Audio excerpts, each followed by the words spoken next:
Need custom beer labels fast? At InTouch Labels and Packaging, we deliver industry-leading 3-day turnaround on every order, regardless of quantity. We carry a wide assortment of die-cut templates in standard and custom shapes and sizes. With a combination of top-of-the-line machines and experienced operators, InTouch can pump out an astonishing quantity of custom labels quickly.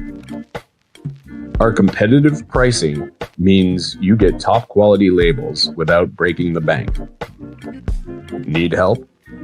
Our top tier customer service is here to assist you every step of the way. So why wait? Get your custom labels with lightning fast 3-day turnaround and unbeatable service at InTouch Labels and Packaging, where your brand gets the attention it deserves.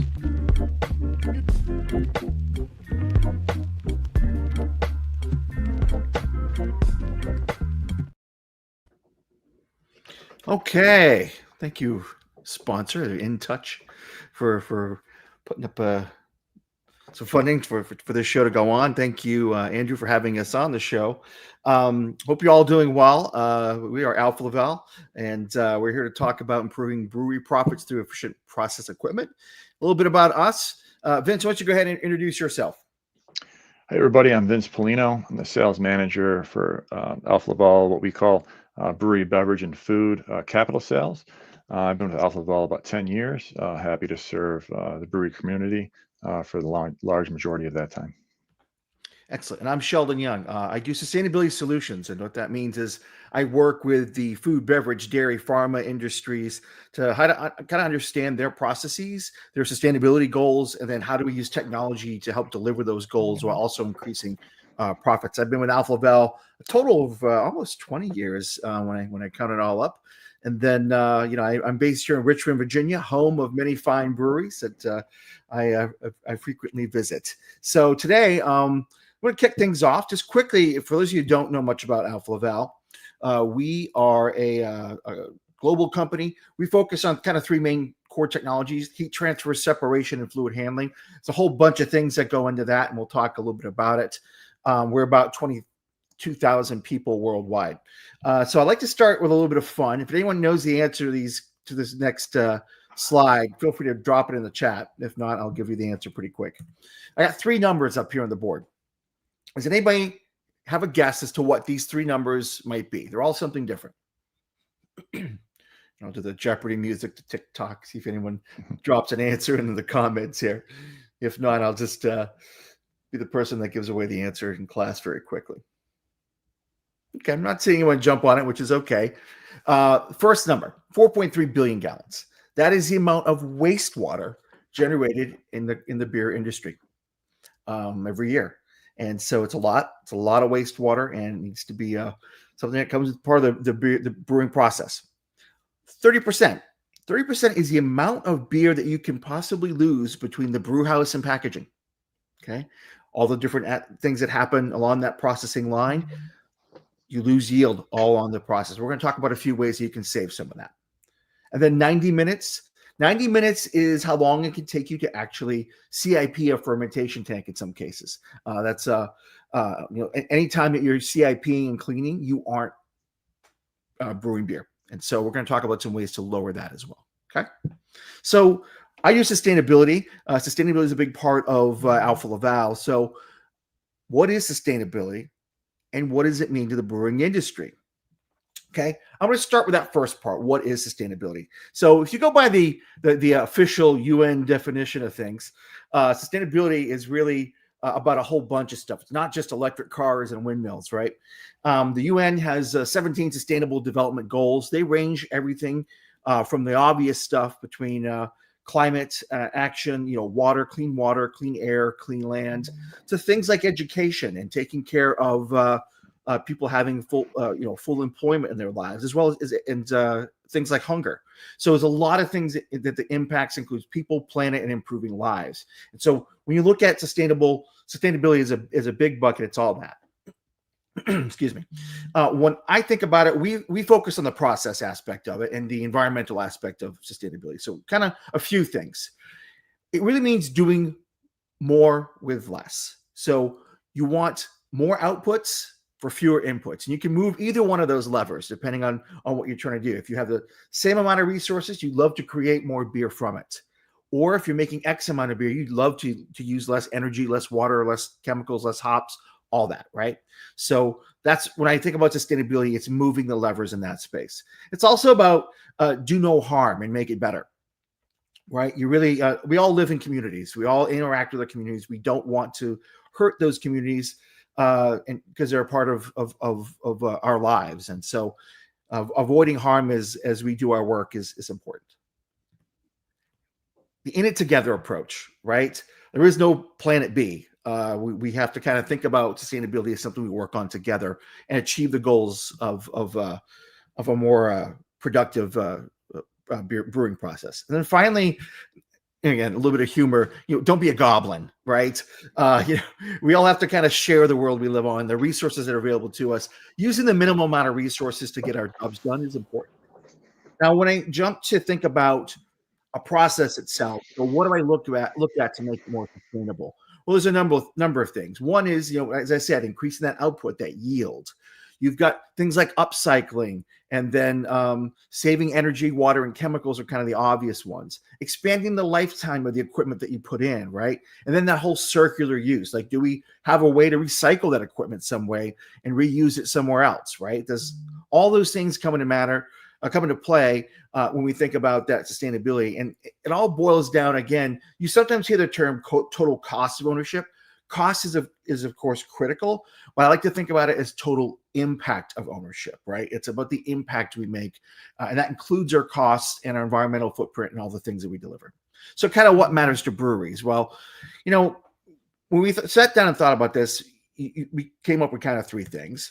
Quality beer, right? At the end of the day, you all want to make quality beer that's differentiated, consistent, and that you're proud to serve. And so having the right process equipment and using the minimum amount of resources is part of that.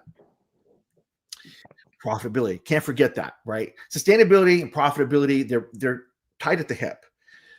I truly believe that you can have both. It's a yes and. You can be more sustainable and be more productive and more profitable. Those things are possible. It's about efficiency, yields, and then lowering that price versus cost, right? And then finally, community. As I said, all you are surely parts of the communities that you're in. You care about taking care of that environment, I am sure. You have local connections and people there. You want it to be kind of that third place where people go and meet their friends. You want to have a great place for them to do that, right?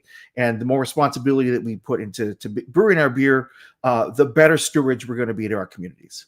All right, so that's the sustainability stuff here. Let's get to kind of the technical aspect of this and talk a little bit more about the how, right? So the brewing process, I'm sure you're all familiar with it, so I'm not going to go through that. But as you know, it has a whole bunch of different aspects, right? You may have most of these, some of these, all of these in your facility, but in there's a lot of opportunity to reduce impact and footprint. So the pain points, there's a lot of them, right? At the end of the day, you're looking at reducing losses and increasing the reliability of your brewing process, lifting that yield and turning any waste into value if you can, and then making sure you have the highest quality beer and also the flexibility in your facility to do more things, right? All those come together so that you can produce the beers that you want with the maximum profits for your facility. There's a lot of different technologies that Alfa Laval can help with to help you achieve your sustainability and your quality goals. We're just going to focus on a few in this slide. One is tank cleaning, one is centrifuges, and one is flash pasteurization. So you think of the impact of tank cleaning, you're going to use a lot of water, heat, and chemicals. And all of that ends up eventually in wastewater, which we try to avoid at all costs if we can. Cleanliness itself is a function of temperature, chemical action, pressure, and time. And we all know how important cleanliness is in the brewery process. And the more time that you're spending on cleaning, the less time that you're actually spending in production making the beer, right? Hey, Sheldon, you I back? am back. My Okay, goodness, the information superhighway just derailed on me. no problem. Thank you. I just covered this, but we're ready for you to jump right back into it, Right. buddy. Okay. So you're talking about time as you're in control. So moving on to the next slide. Okay. So the center circle. Center's a person, not an act, right? And so there's kind of a bunch of things that impact cleaning tanks. It's mechanical force, time, temperature, and chemical action. You can move those levers any which way. You reduce one, it lifts others. So that's how you do it. So next slide, Vince. All right, so the way we do it with our tank cleaning is we up that mechanical force and create a higher shear at the wall of the tank so you can reduce time, chemicals requirements, as well as temperature. All of those bring that impact down. So next slide, Vince. Okay, so you have three different things here. On your left, your traditional spray ball, right? It's going to get the job done. It's going to take a lot more time. It's going to take a lot more chemicals and water, right? And with that chemicals and water comes heat. And you're also generating wastewater. All of those are cost impacts to your brewery, okay? So you have a couple different options here in the Alfa Laval portfolio, at least. Rotary spray head is one in the middle. That's going to be a way to kind of up that pressure on your wall. It's going to lower your consumption around 30 to 40%. It's also going to cut the time down to clean that tank around 30% or even more in some cases. And then on the far right, you have what's called the rotary jet head. That thing's like a rocket ship. It's going to really put a ton of wall shear. And it's going to really clean that tank super fast with a minimal amount of chemicals, energy, and water, right? And generating the least amount of wastewater. Now, as an example here, now this is actually going from a rotary head, so not a spray ball, a rotary head, which is already 30 to 40% faster, to a jet head, which is going to be 17% less water consumption in chemical and heat and wastewater. So a big impact. This was a larger brewery. The impact was around 1.5 million gallons saved per year. That's a ton, right? And so when you add it all up, there's a lot of greenhouse impact to that. There's a lot of wastewater impact to that. And that, don't forget that time. If you're fermenter limited right now and or spending time cleaning tanks and wish you could get beer in that fermenter, a tank cleaning device is going to be a great way to kind of get you there. So flash pasteurization. All right. So quickly, if you don't know what a flash pasteurizer is, I'm going to quickly tell you what it is. So you're basically I think Sheldon's hanging again, so I'll go ahead and jump into this one. The most important thing with pasteurization is the microbial stability of the beer, right? So you bring the beer up to temp and you hold it for a certain amount of time, and then you cool it back down. Alfa Laval, we make nobody presses more plates in the world globally than Alfa Laval, so very knowledgeable about the plate and frame heat exchangers. that's the goal, right? And Vince will there talk he a is. little bit more. Sheldon, you in and out?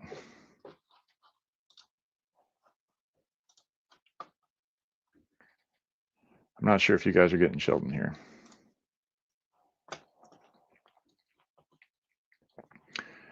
So I'm going to jump into this because I think we lost Sheldon again. But it's basically a series of plate and frame heat exchangers, right? We're able to use regenerative cooling here and heating and cooling, where the beer coming in is heated up by the beer coming out. Likewise, the beer coming out is being cooled a little bit by the beer coming in. And so that we're doing less of a duty in the middle section of the heat exchanger, reducing the energy impact there.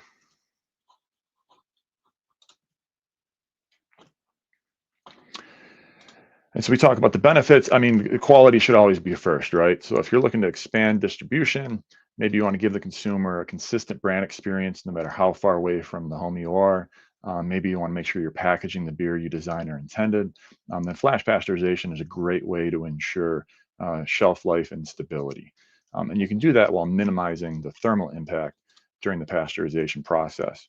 Compared to tunnel pasteurizers, which can apply heat to the bottles or cans for minutes and not seconds, inline not only works quickly, but also with minimal thermal impact.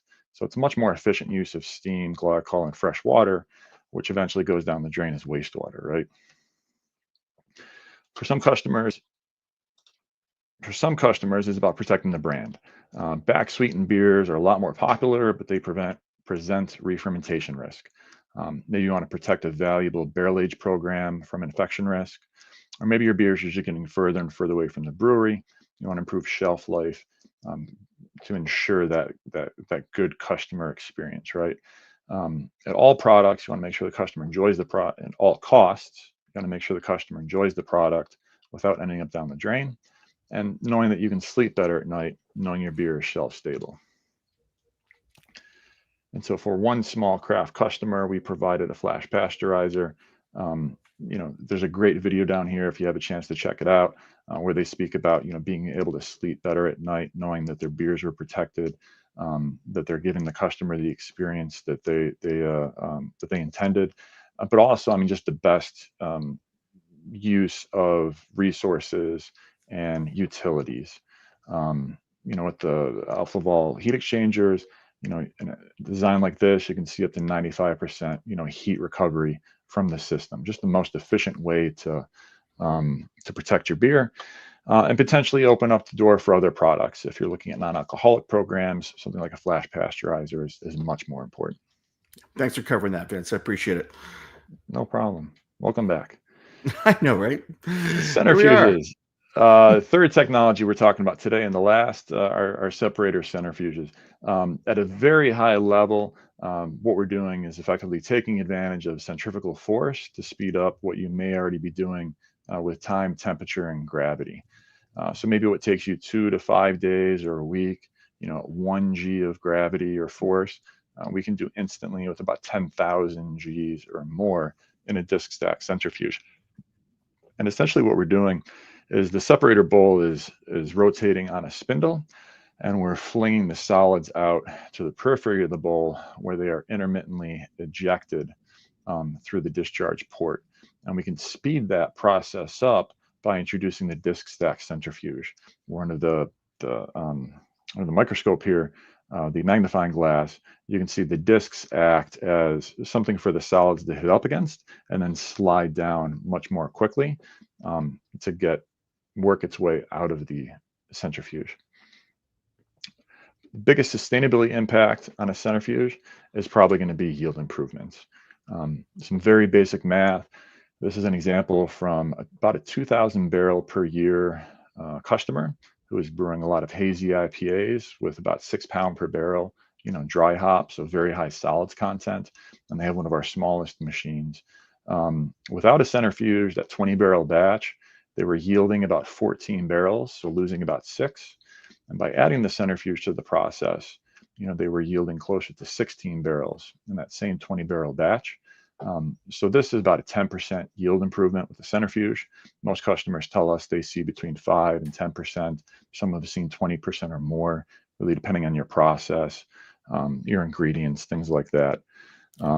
So in this example, this centrifuge, they had an ROI of less than 12 months using a conservative 5% yield improvement, assuming about 90% taproom sales. But the greater impact of the centrifuge, the ROI is nice, but you're also getting more from your grain, from your yeast, from your expensive hops.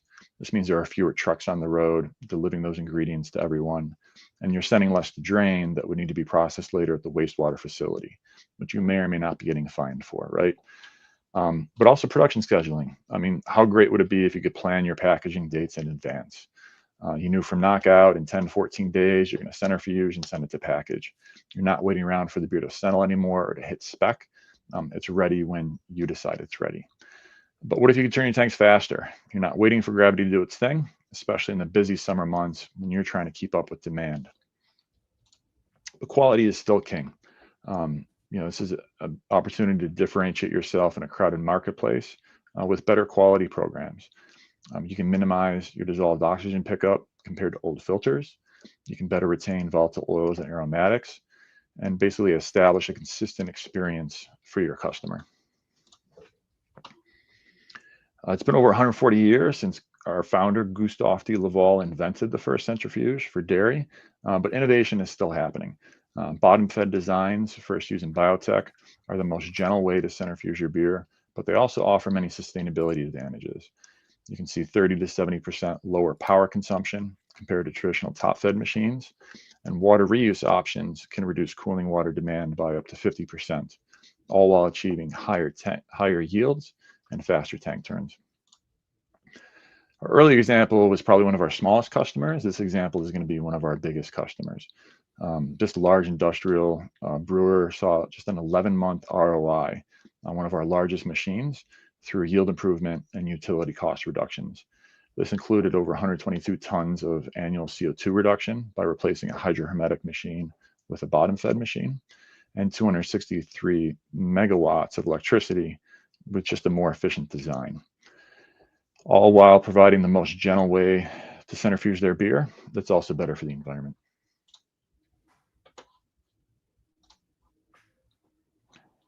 Sheldon, you still with us? This one here, we're talking. Yeah, I am. Can you hear me? Yes.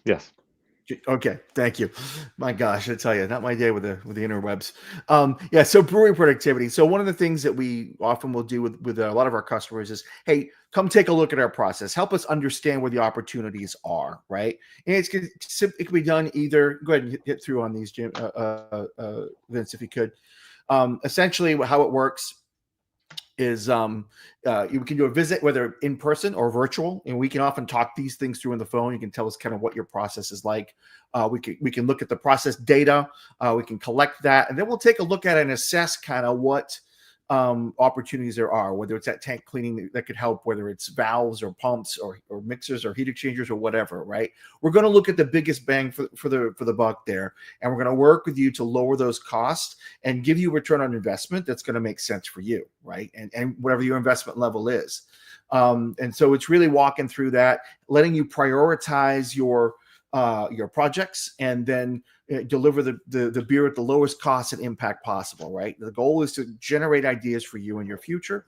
And that's kind of how we work at Alfa Laval with our brewery customers. And so I'll go to the next slide. I think we kind of wraps this up, recap. So again, that advanced tank cleaning, save water, chemicals, energy, and time, right? So you can get that brewing capability back.